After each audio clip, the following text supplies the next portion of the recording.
Okay, thanks for that. All right. Second, Alex. Great. Thanks. Okay, good afternoon, everyone. Friday, March 1st. Senate Education, hoping not to have a very long afternoon, given that we're heading to town meeting week, and I know senators have a busy week ahead of them. We give people a little break, but we do want to tee up S304. We did vote out a couple of bills yesterday, and we'll have a few ready to go, hopefully to vote out upon our return, one of which will be S304, the other will be S120, miscellaneous bill, which 203 may become part of, or it may go on its own. What am I? And that's could be about it. And the technology bill. If you want to read that one more time, we're going to read it one more time this week. As long as it gets in before. Yeah. Awesome. Yeah. Great. So S304, an act relating to Vermont career and technical education programs. Tammy Colby and Jennifer Samuelson, chair and vice chair of the Vermont State Board of Education. Thanks so much for being a part of this conversation. I believe the key reason we brought you in is there have been conversations, well, in the bill, and please know that the Agency of Education has gathered other interested parties and are going to talk to us a little bit more about the bill later today. But I think what we're asking you both to weigh in on is this, in part, is this shift from taking authority away from the State Board of Education and giving it to the Agency of Education on rulemaking. So love to hear your thoughts on that as well as anything else. And so the floor is yours. And again, thanks for joining us. Great, thank you, Jennifer Samuelson, State Board of Ed, and I can see Tammy here as well with us. Tammy, thank you for being here. And thank you to the committee too for allowing us until today to come before you. When I received the email, I want to be clear that this is not something the State Board has actually discussed as a board. So when I received the invitation, I forwarded it to other board members as well as the underlying bill and regulations, and asked board members to get back to me with their comments. So including Tammy and me, I heard back from two other members of the board, which is to say, I don't really feel comfortable standing here and saying that what Tammy and I are discussing with you today is the view of the full board, because again, we haven't had that opportunity to have that conversation. So I just wanted to make it really clear. And what follows on the next slide, and Morgan, thank you very much for taking over this for me, are just considerations and concerns that were articulated in the responses that I did receive. So we wanted to share these with you today, and we can unpack them a little bit. But basically, the board is concerned about consistency, and that has a few different layers to it. We're concerned about access to the rulemaking process. We also wanted to point out that we have got some really good board expertise, members who have been deeply involved with CTE centers over the last couple of decades. And then we also just wanted to highlight our partnership.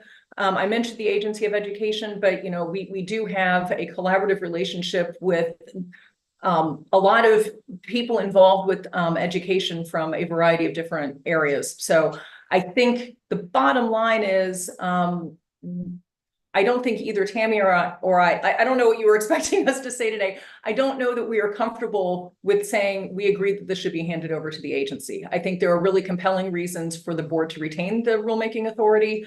And it, at a minimum, wanted to put these before the committee just to have a deeper conversation about it. And I think, Ms. Emerson, I believe one of the concerns was that it's taken the State Board a long time to do rules on CTEs, but I may have that wrong. But I think that was perhaps what we heard. Well, and so I'll be honest, I think a lot of what is holding the State Board back from engaging in rulemaking is I keep referring to it, the separation between the agency and the board still has not been finalized. So it's a little unclear which rules are staying with the board and which rules are being transferred to the agency. I think, what you have on the screen before you are some really good reasons for considering keeping CTE rules with the State Board of Ed. We're concerned that the CTE rules are aligned with the education quality standards as well as the rules governing independent schools. As the committee is aware, we are finalizing our rulemaking activities with both EQS and independent school rule approvals. Those should be done later this spring. And the concern is that if we split off CTEs, it really creates the opportunity for some inconsistency. And I think with regard to the timeline with the board being able to do it or not do it, I do note that the bill doesn't have a working group. I think if the board retained authority over the CTE rules, what we would want to do is put up, stand up a committee as we've done in the past, chaired by people who have deep experience with CTEs and really engage with various people involved in aspects of CTEs, whether it is the directors of the CTE centers, the teachers, the Agency of Education. We would really want to make sure that we have input from people who will be involved by these rules. And I think that's really important. And one of the things about the state board is that we are the eyes and the ears of the public. As Tammy has said, we are the public in public education. And all of our meetings.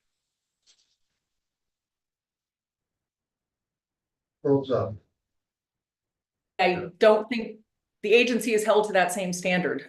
So I think those are really good things for the committee to be considering. Senator Williams. I may. Oh, sorry. No, it's okay. So how long has the board had authority over CTE? My understanding is that these rules have always been the board's rules. Okay. And what has gotten tricky is we used to oversee the Department of Education that was headed by a commissioner, and the board had hiring and firing authority over the commissioner. As you know, that changed over 10 years ago. It's now the Secretary of Education. It's a cabinet level position who is appointed by the governor.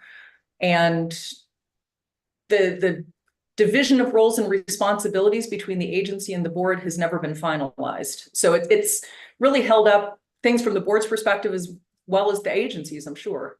Okay, so I may have to add something. I'm sorry.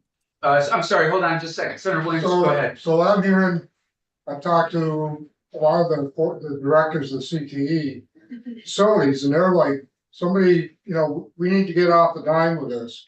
They have plans, they have concerns, and nobody seems to be answering their questions and making things happen for them. That's why I asked how long you guys have been. And I think that's a really important point. I think that there are a couple things going on here. One, we need fundamental change in CTE in the state of Vermont. There's absolutely, I think there's no disagreement about that. And that's why the APA report was commissioned. And so I think now there's a clear blueprint for what that change needs to be. When it comes to policy leadership, that actually is the agency, right? That's not the rules. And so I think from our perspective, we want to make sure that the rules are aligned with the policy direction, but there has been zero policy direction on this coming out of the agency in the last few years.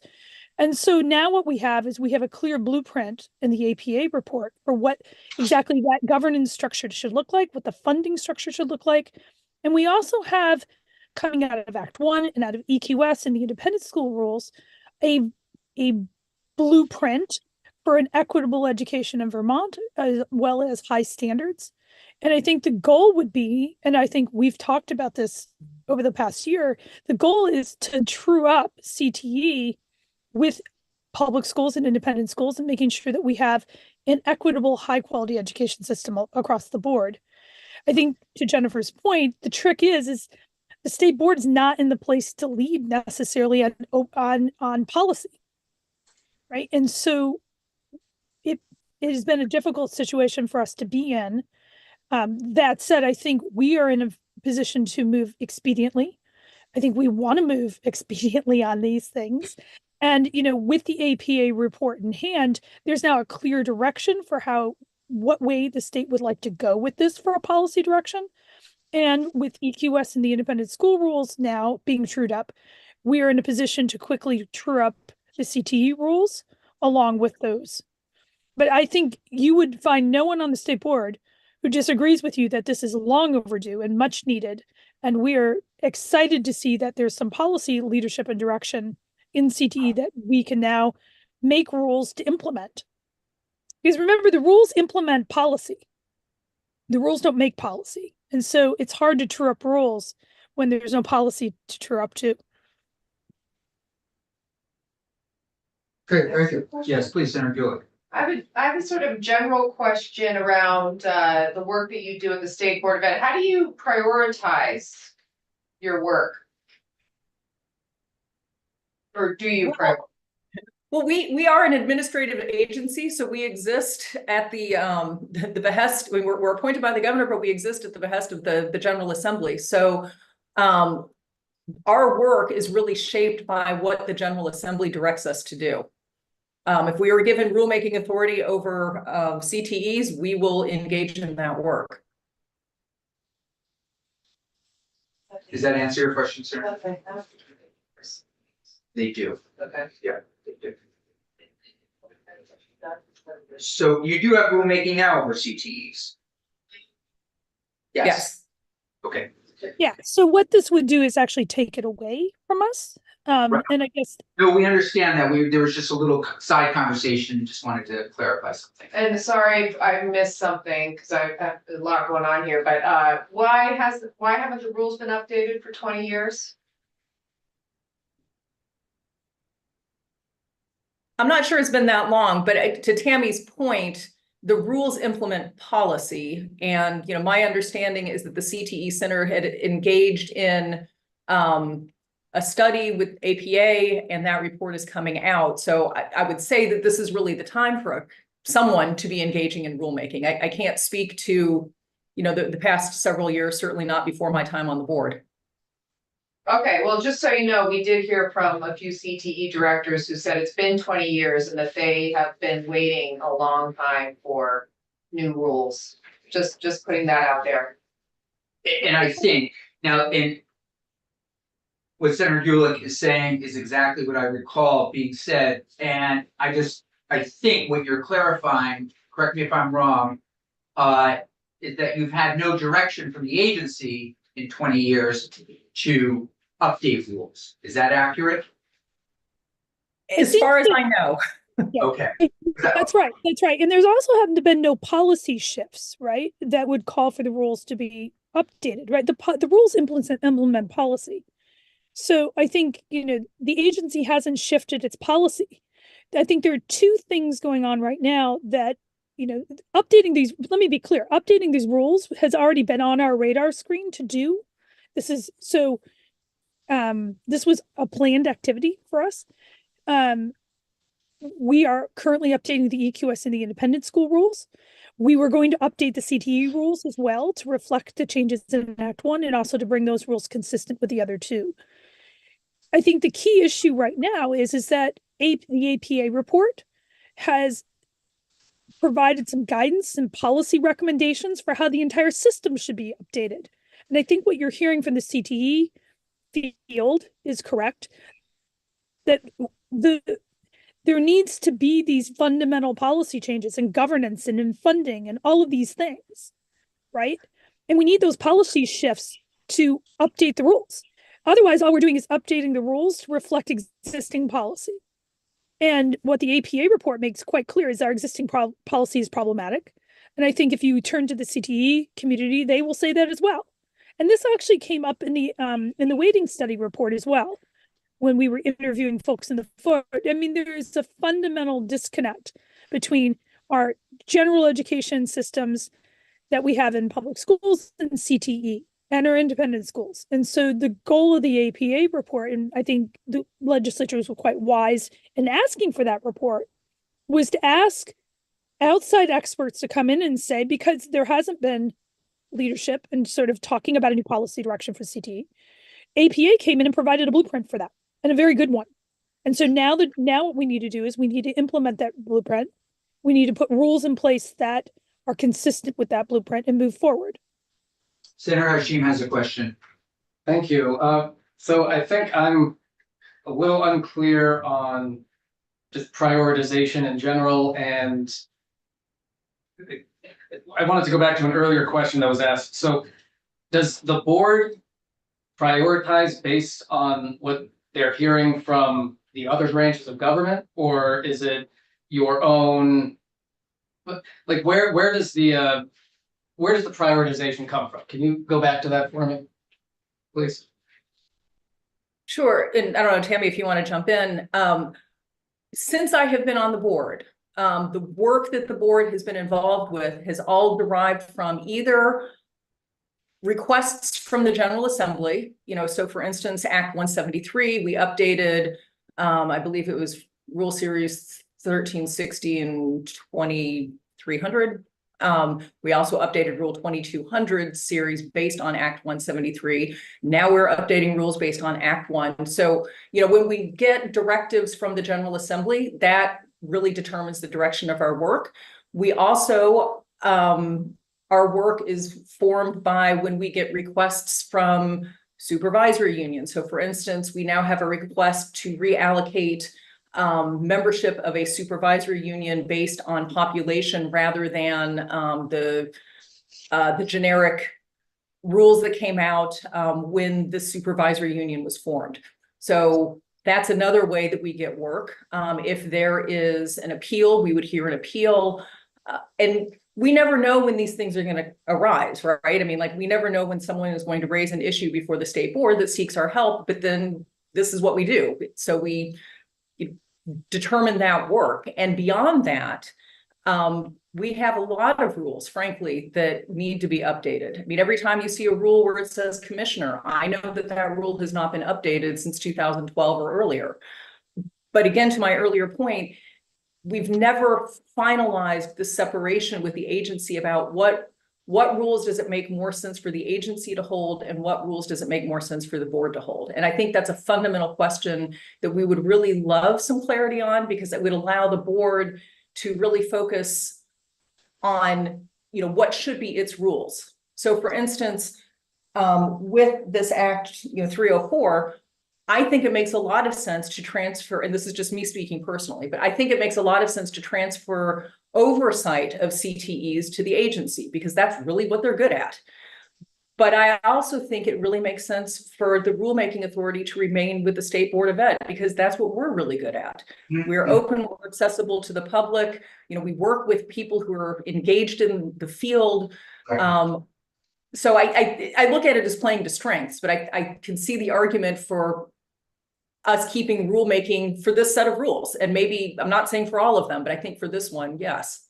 And so I heard, so primarily, you get input from the legislature and school LEAs. Any direction from AOE or the executive branch, or is it just the legislature and LEAs? We don't get direction from the agency because, again, we are two separate entities. We don't tell them what to do. They don't tell us what to do. If you watch our meetings, you'll notice many times they come to us with recommendations where they have researched an issue and presented it to the board for our deliberation and determination.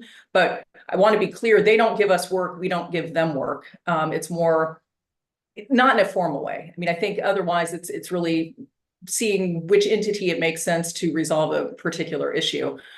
I suppose we could get work from the governor's office, for instance, conducting the secretary search. But again, since I've been on the board, that has been the only time that we've received a directive from the governor's office for work. And has AOE come to you with any of the recommendations that are included in this CTE bill? No, frankly, I was surprised by what was in this bill, because we were not consulted on it. Yeah. And also they came to our board meeting a week ago to make a presentation on CTE at our request, by the way. And this wasn't even brought up. Interesting. The rulemaking or the bill, None of it.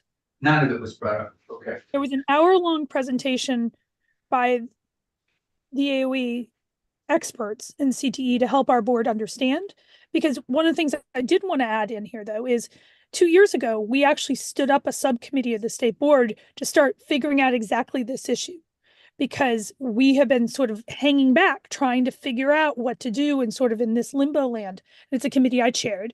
And we started thinking about already knowing that many of these rules need to be revised and updated, prioritizing and thinking about how do we move forward on this. And we set the priority of finalizing and dealing with updating the EQS and the independent school rules because of the Act 1 recommendations.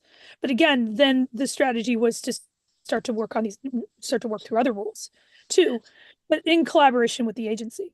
So no, we didn't know anything about this. It seems a little odd to us because we just had a conversation with them like 10 days ago. They came to our board. And we have a good working relationship with We the have a good agency. working relationship with them. So,